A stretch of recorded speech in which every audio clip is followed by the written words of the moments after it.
artist Alii Birraas kaastaniitu. Isaa wajjiniinis walitti dhufeenyi keessan cimaa akka ta'e hiriyaa yeroo dheeraa akkasiin taatan odeeffannoo qaba. Mee hiriyummaan keessanii eessatti jalqabee ammoo wajjinumaan jirtu amma har'aatti? Otoo gaaffii kana Alii Birraa gaafatte akkam jedhee deebisanatti fakkaata. Ani fi gammachuuni otoo waliin argin durayyuu wal beekna waan jedhu natti fakkaata. Na anis akkanuma yaada. Maaliif yoo jette Alii Birraani jireenya isaa guutuu bara namni waa'ee Oromoo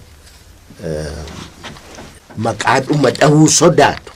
Alii Birraan nama bakka itti gadi bahee miidhaa Oromoo irra gahu gaafa calanqoo irratti namni dhume sana yaadachuudhaaf maal jedhanii maal himanii gaa yaadaan dhibamanii gaa jiruu afaan wallaalanii kan lafa dhabee horii saamamee kan roorroo jibbee gaaratti gamee maal odeessa maal himamee jedhee namni akkanattiin bara sana bara Haile Sillaasee yeroo namni hanga sana magaaddidduu isaa sodaatu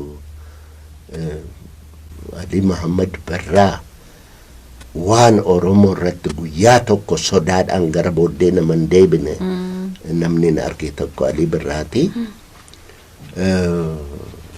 Gaafa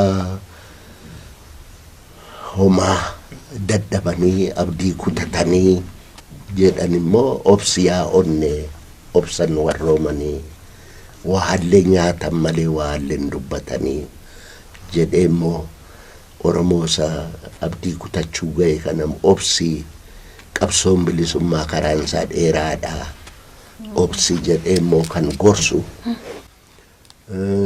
Eegasii immoo bara Oromoo afaan isaa adda adda baasanii siyaasaadhaan inni kun Ma'isoon ofiin jedhee inni kun Ihabbaa ofiin jedhee Oromoo bakka lamatti addaan baasanii isuma wal ajjeesisanii dargiin immoo garlachuuyyuu ajjeesu sana immoo maaltu addaan nu baasee haati keenya takka maaltu addaan nu baasee jedhee namni dirreetti gadi bahee Oromoo walii galaa ilmaan haadha abbaa walii obboleessaa maaliif wal jibbina akka ilmaan bineensaa jedhee namni Oromoo kana takka biraan hafin yeroo lafti awwaajames yaabbaa lafaa badii ta'e dhugaan hundaalatee maaksii wayya silbarii ta'e otoo hin daararree callaatti abbaarrachuun cooma jaji'achuun dammaa dhadhaa nyaachuun ooda kaleessa darbe dafqa malee jiraachuun jedhee nama lallabu. Qawwee dargii dura dhaabbatee Oromoo faarfatu. Gaafa dargiin immoo ijoollee warra asii wal'aansoo qabdu kana zamachaadha jedhee baadiyyaatti erge. Ijoollee Oromoo duukaa dhaamsa Alii Birraan erge. Tulluu gubbaan darbii allayyaarraa gori maasaa keessa bahii laga guddaa ceehi atuu ni argitaa.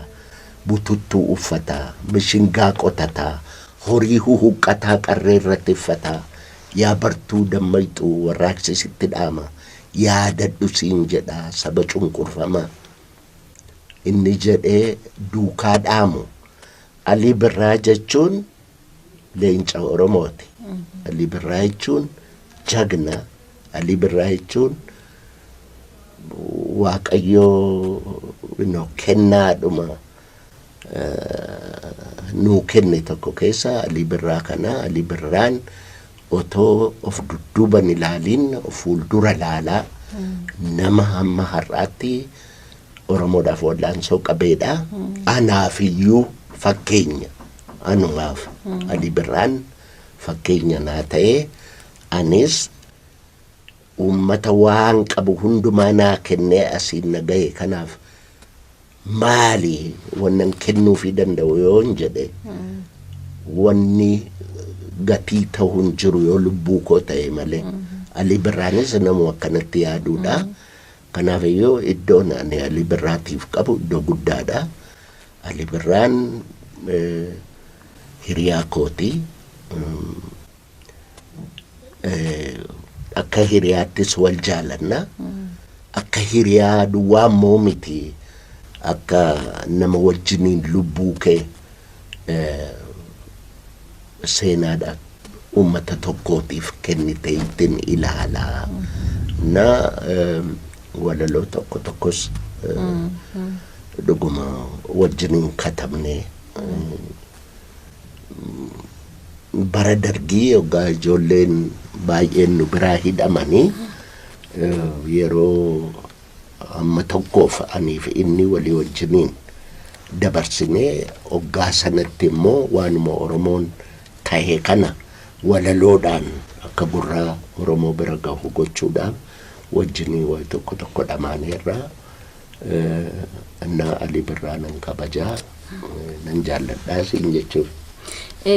Sirboota Alii Birraa keessaa gaa walaloo akka qabdanii kaastaniitu isinis beekamaadha. Mee isa kamiini sirba Alii Birraa keessaa tokko uummata keenyaaf feeruu barbaaddume carraa isaan isin ilaadha.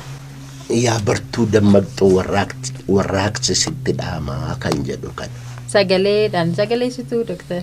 Yaani sagaleen koo saree waamuudhaaf hin ta'u.